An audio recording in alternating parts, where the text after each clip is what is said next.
Hello friends, welcome back to Studykar. मैं हूं आपका दोस्त प्रभाकर। डेली करंट अफेयर्स की सीरीज में आपका बहुत बहुत स्वागत है।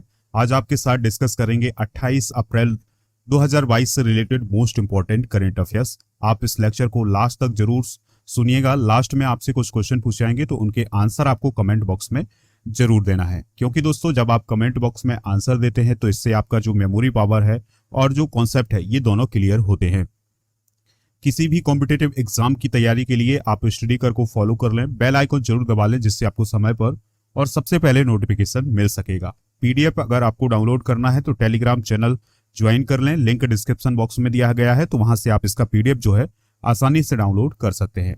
पहला क्वेश्चन ध्यान से सुनिएगा। हाल ही में किस देश में H3N8 स्ट्रेन के साथ बर्ड फ्लू का पहला मानव संक्रमण दर्ज किया गया है?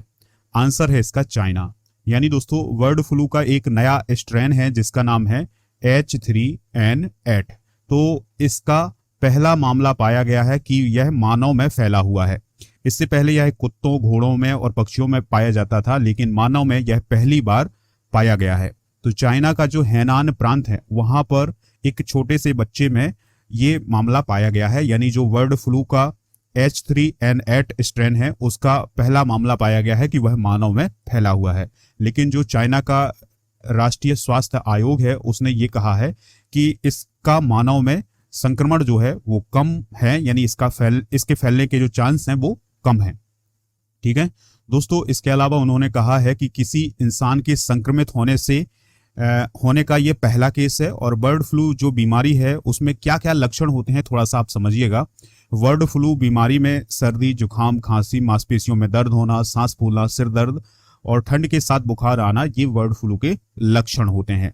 तो दोस्तों जो H3 और N8 बर्ड फ्लू का जो स्ट्रेन है ये मानव में पहली बार कहां पर पाया गया है? चाइना में पाया गया है। ठीक है, याद रखिएगा।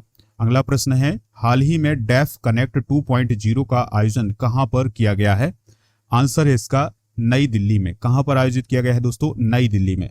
तो डिफेंस मिनिस्टर हैं राजनाथ सिंह, तो उन्होंने नई दिल्ली में innovation for defence excellence defence innovation organisation के द्वारा आयोजित डेफ कनेक्ट 2.0 का उद्घाटन किया है। यह आयोजन रक्षा के क्षेत्र में देश के प्रमुख उद्योगों से बड़ी संख्या में निवेशकों को आकर्षित करेगा। यानी दोस्तों जो डेफ कनेक्ट 2.0 है इसका जो आयोजन है इसलिए किया गया था कि जो निवेशक हैं वो रक्षा के क्षेत्र में ज्यादा से ज्यादा संख्या में निवेश करें, इसलिए इसका आयोजन किया गया था। ठीक है, और इसका उद्घाटन किसने किया था? डिफेंस मिनिस्टर राजनाथ सिंह ने। अगला प्रश्न है, हाल ही में आदित्य बिरला कैपिटल द्वारा अगले सीईओ के रूप में किसे नियुक्त किया गया है? तो इसका आंसर है विशाखा मुले।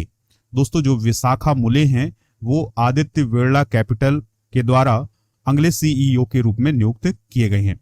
वह आदित्य बिरला प्रबंधन निगम के बोर्ड में शामिल होने वाली पहली महिला होंगी जो कि समूह में निर्णय लेने वाली शीर्ष संस्था में जुड़ेंगी। दोस्तों आदित्य बिरला समूह की बात करें तो इसके अध्यक्ष हैं कुमार मंगलम बिरला और इसके संस्थापक हैं सेठ शिव नारायण बिरला। इसका हेडक्वार्टर कहाँ है? मुंबई, महाराष्ट्र में। और ये जो आदित्य बिरला समूह है यह एक निजी कंपनी है।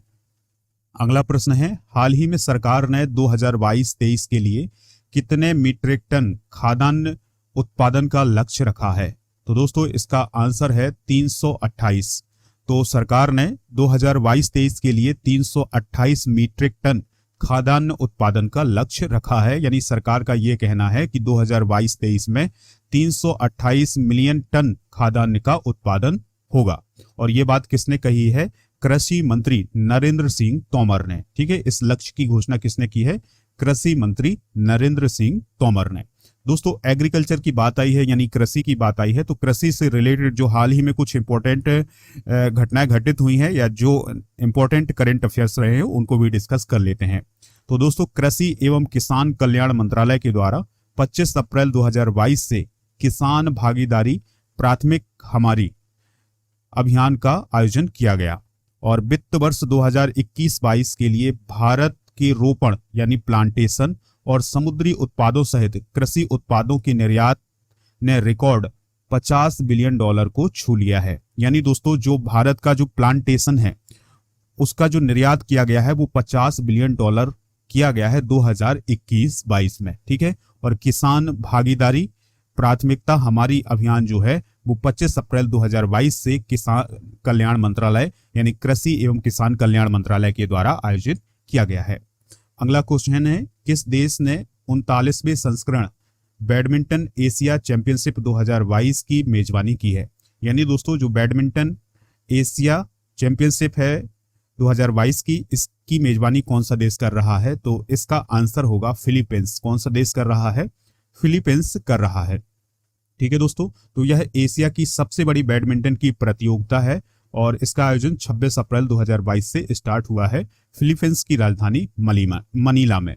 दोस्तों फिलीपींस की बात आई है तो फिलीपींस की कैपिटल जरूर याद रखिएगा। फिलीपींस की जो कैपिटल है वो क्या है?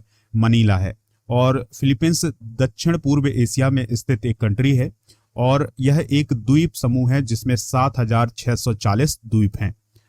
कैगयान नदी फिलीपींस की सबसे बड़ी नदी है और एशियाई विकास बैंक यानी ADB का मुख्यालय फिलीपींस के मंडालियोंग शहर में है, याद रखिएगा, ठीक है। ये सभी पॉइंट जो है वो आप नोट करते जाइए। अगला क्वेश्चन है, 7वां संस्करण रायसीना डायलॉग 2022 किस शहर में आयोजित किया गया? यानी रायसीना डायलॉग का जो 7वां संस्करण है 2022 में आयोजित किया गया है, तो ये कहां पर आयोजित किया गया है?